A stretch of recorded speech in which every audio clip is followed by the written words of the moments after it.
You're watching Stump Steve. Is there a cash prize at the end of this? The inventor of the microwave realized its potential when microwaves melted this in his pocket. An M&M's. It was a candy bar. Judges? Okay, close enough. Which part of a washing machine dampens the tub movement during the spin cycle? That would be the tub damper. Ooh, our judge's answer is shock absorbers. You can take their answer if you wish. I'm just giving you the correct one. What is the ideal temperature for a refrigerator? Fresh food section should be around 36, 37 degrees Fahrenheit. Freezer somewhere between 0 and plus 10 Fahrenheit. I got it. Anyway, I was sure about that. I was confident on that one.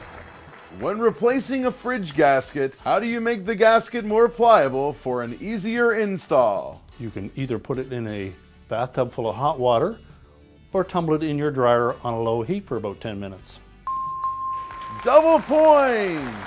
Nobody ever thinks of putting it in their dryer, but that's what I do every time. It works better than anything. If you can stand the thump, thump, thump, thump in your dryer, it works perfect every time. Check our videos.